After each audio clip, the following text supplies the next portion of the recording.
Hello everyone, how are you all? Hope you all are doing very fine. आज हम surface chemistry का एक बहुत ही इम्पॉर्टेंट टॉपिक पढ़ने जा रहे हैं जिसको हम बोलते हैं कॉलॉइड्स।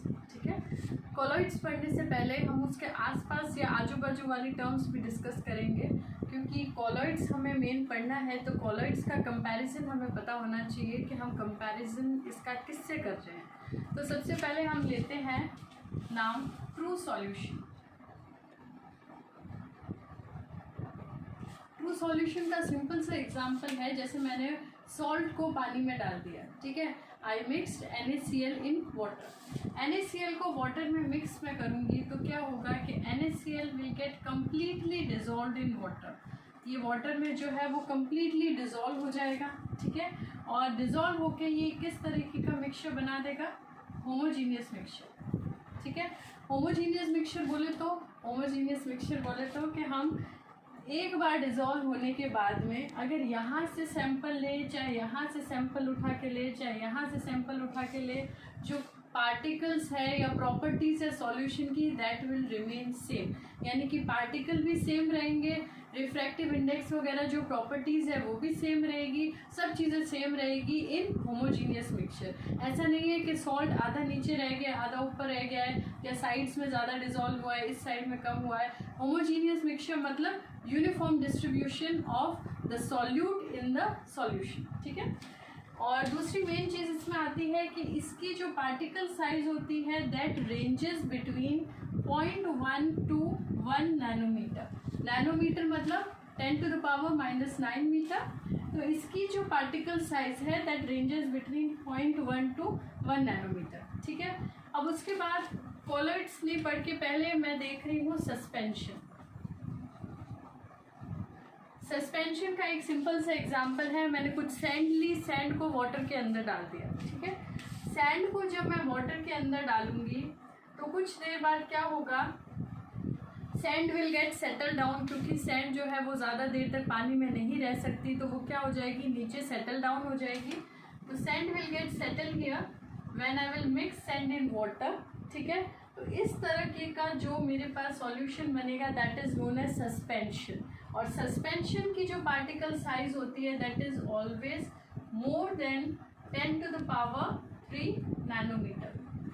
ठीक है, इसकी जो पार्टिकल साइज होगी वो हमेशा 10⁻³ नैनोमीटर से ज़्यादा होगी। ठीक है, अब ये जो सॉल्यूशन है ये हम कह सकते हैं होमोजीनियस तो नहीं होगा, क्योंकि होमोजीनियस में क्या होता है, यूनिफॉर्म डिस्ट्रीब्यूशन होता है। यहाँ पे क्या होगा, हेट्रोजीनियस। हेट्रोजीनियस मतलब हेट्रो मीन्स होता है डिफरेंट, यानी कि अगर मैं एक बार सैंड अगर नीचे सेटल हो गई, उसके बाद अगर मैं एक सैंपल ऊपर से लूँ और एक सैंपल नीचे से लूँ तो दोनों की प्रॉपर्टीज़ ऑब्वियसली अलग होगी, क्योंकि ऊपर इतनी सैंड है ही नहीं जितनी नीचे है। अगर मैं सॉल्यूशन को बीच में स्टर करूं तो हो सकता है कि सैंड थोड़ी देर घुल के पर वापस क्या हो जाएगी, नीचे ही सेटल डाउन हो जाएगी। ठीक है, अब ये पहला पड़ोसी ट्रू सॉल्यूशन, ये दूसरा पड़ोसी सस्पेंशन। अब आता है बीच में क्या, कॉलॉइडल सॉल्यूशन। ठीक है, हम पढ़ते हैं कॉलॉइडल सॉल्यूशन या फिर कॉलॉइड्स। ठीक है, कॉलॉइड्स क्या होता है, भूख लगती है, मम्मी को बोलते हो रोटी बना दो, रोटी बनाने के लिए मम्मी क्या करती है, आटा गूंथती है, वो कॉलॉइड है। मजाक नहीं कर रही हूँ, सच में वही कॉलॉइड है। आटे को पानी में मिक्स करो दैट इज कॉलॉइड, मैदे को पानी में मिक्स करो that is colloid, gum, starch, ये सब किसके एग्जांपल है, दीज ऑल आर कॉलॉइड्स। ठीक है, ज़्यादा अपने टेंशन नहीं लेनी कि कॉलॉइड हो क्या आ गया, ये कहाँ का कौन सा शक्तिमान है, कोई शक्तिमान नहीं है। ये colloid is a simple solution जिसकी पार्टिकल रेंज साइज जो होती है वो इन दोनों के बीच की होती है या इंटरमीडिएट होती है। एक हम एग्जाम्पल लेते हैं इसमें, जैसे कि स्टार्च। स्टार्च को अगर मैं वाटर में मिक्स करूं, जैसे कि मैंने बताया फ्लोर को, मैदे को मिक्स करूं, तुमने देखा होगा पहले के ज़माने में चिपकाने के लिए लेई बनाते थे आटे की, पानी में मिक्स करके, that is also example of colloid. तो इसकी जो पार्टिकल रेंज साइज होती है दैट इज़ बिटवीन व्हाट, इन दोनों के बीच का मैंने बोला, तो ऑब्वियसली इन दोनों के बीच की साइज होगी 1 to 10⁻³ nanometer. Intermediate size between these two. ठीक है, दूसरी चीज़, ये अब होमोजीनियस होगा या हेट्रोजीनियस, होमोजीनियस होगा या हेट्रोजीनियस। मैंने कहा कि जब अपन आटे को पानी में डालते हैं तो कुछ कहीं पर एक्स्ट्रा लम्प्स बन जाते हैं, कहीं पे कम रह जाते हैं, तो हम कहेंगे कि this is also an example of heterogeneous. Clear? अब हमें मेनली इसी पर ध्यान देना है, पर हमें पता होना चाहिए कि ये इन दोनों से कैसे अलग है। ठीक है, तो ट्रू सॉल्यूशन के जो पार्टिकल्स होते हैं, I can say true solution के पार्टिकल्स को मैं नेकेड आई से नहीं देख सकती। आप खुद देख सकते हैं कि अगर सॉल्ट को पानी में घोलेंगे, क्या आप उसके पार्टिकल्स को आंखों से देख सकते हो? Not at all possible. ठीक है, तो हम कह सकते हैं particles are not visible by naked eye. ठीक है,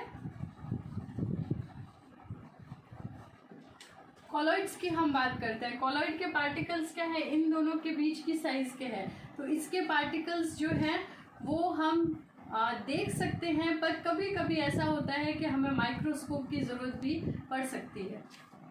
तो we can say with the help of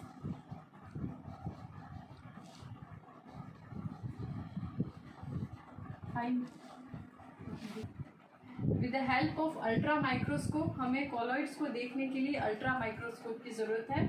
sand को हम अगर पानी में डालते हैं तो हमें कोई माइक्रोस्कोप की ज़रूरत नहीं, we can easily see with our naked eye.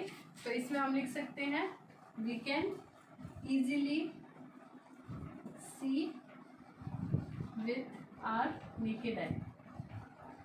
Clear?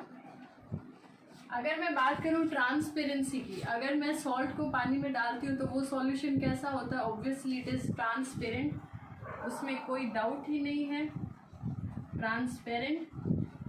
Starch की बात करें गम की, तो वो ना पूरी तरह से ट्रांसपेरेंट होता है ना पूरी तरह से ओपेक होता है। उस सॉल्यूशन को हम मिडिल में कैटेगराइज करते हैं, that is it is translucent.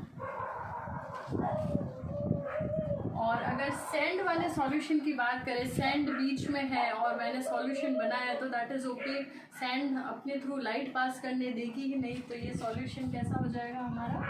OPEC. अगर मैं सेटल डाउन की बात करूं कि जो मेरा सॉल्यूशन है उसके पार्टिकल्स सेटल होंगे या नहीं होंगे, तो ट्रू सॉल्यूशन के जो पार्टिकल्स है that will not settle down. इसके पार्टिकल्स भी जो है वो कुछ ना कुछ मूवमेंट करते रहेंगे, they will also not settle down. But suspension के जो पार्टिकल्स है, this is the best example we are having, इसके पार्टिकल्स जो होंगे दे विल सेटल डाउन। ठीक है, उसके बाद हम पढ़ते हैं, इन तीनों के बीच में हमने डिफरेंस पढ़ लिया, इन तीनों के हमने एग्जाम्पल ले लिए कि यहाँ पर NaCl plus water, starch plus water, suspension plus sand plus water. उसके अलावा कोई डिफरेंस है इन तीनों में? हमने सॉल्यूशन चैप्टर पढ़ा है, सॉल्यूशन में हमने दो चीज़ें पढ़ी है, solute plus solvent.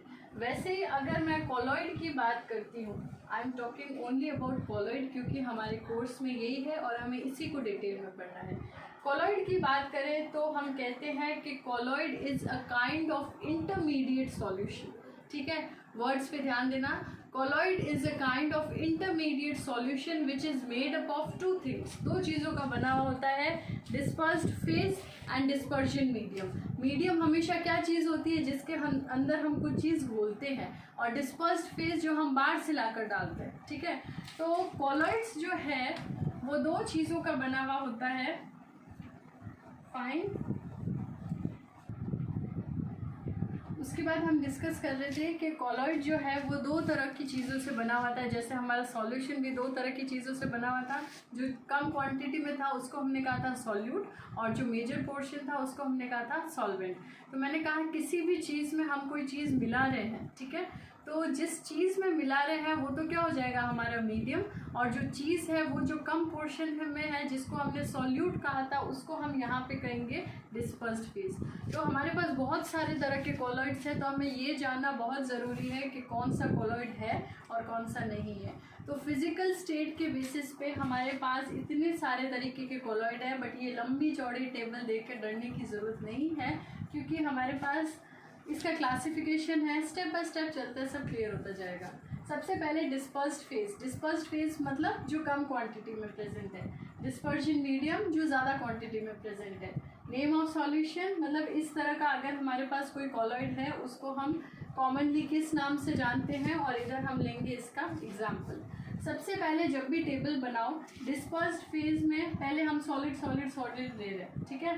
Dispersion medium में हम चेंज कर रहे हैं सॉलिड लिक्विड गैस। सबसे पहले देखते हैं सॉलिड इन सॉलिड, यानी कि अगर मीडियम भी मेरे पास सॉलिड है और डिस्पर्स्ड फेज भी मेरे पास सॉलिड है तो क्या होगा। सबसे बेस्ट एग्जांपल है कलर्ड ग्लास, देखे होंगे सबने, कलरफुल कांच जो होते हैं वो रूबी ग्लास है, ठीक है। तो उसमें क्या होता है कि दोनों ही चीज़ें सॉलिड है, यानी कि जिसमें मिलाया है वो भी सॉलिड है और जिसको मिला रहे हैं वो भी सॉलिड है, ठीक है। तो coloured glasses and ruby glass ये सब क्या है, these are examples of that colloid जिसमें डिस्पर्स्ड फेज भी सॉलिड है एंड डिस्पर्जन मीडियम भी सॉलिड है। कॉमनली हम उसको किस नाम से जानते हैं, सॉलिड सॉल्ट। उसके बाद हमारा आता है सॉलिड इन लिक्विड, ठीक है।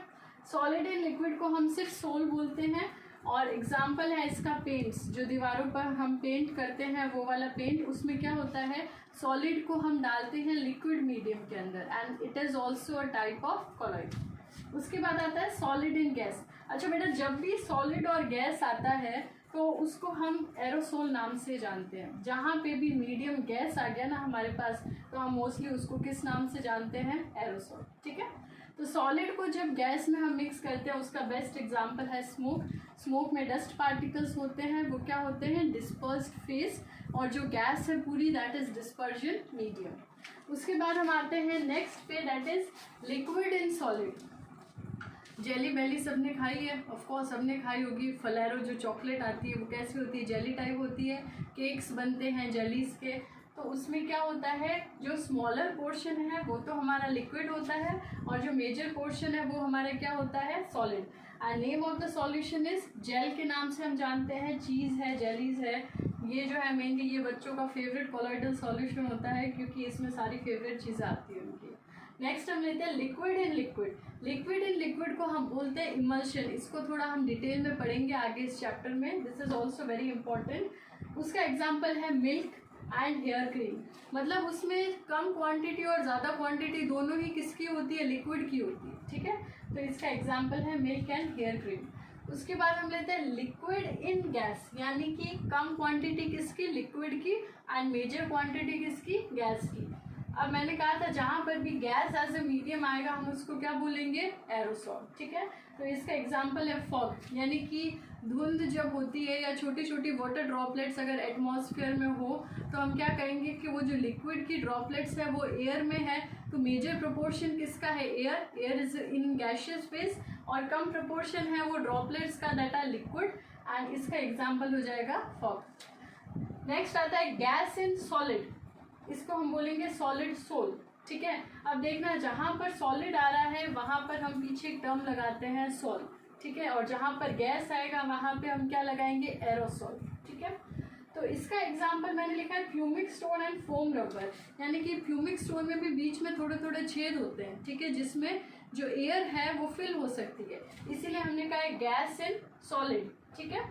उसके बाद है गैस इन लिक्विड, यानी कि लिक्विड के अंदर गैस। ऐसा कब होता है, शेविंग क्रीम जो देखिए, शेविंग क्रीम या फिर सोप का जो लादर होता है, यानी कि सोप से जो झाग बनते हैं वो किसके एग्जाम्पल है, फोम कहते हैं हम इसको कॉमन लैंग्वेज में, झाग या फोम, और ये बनता किससे है, गैस इन लिक्विड।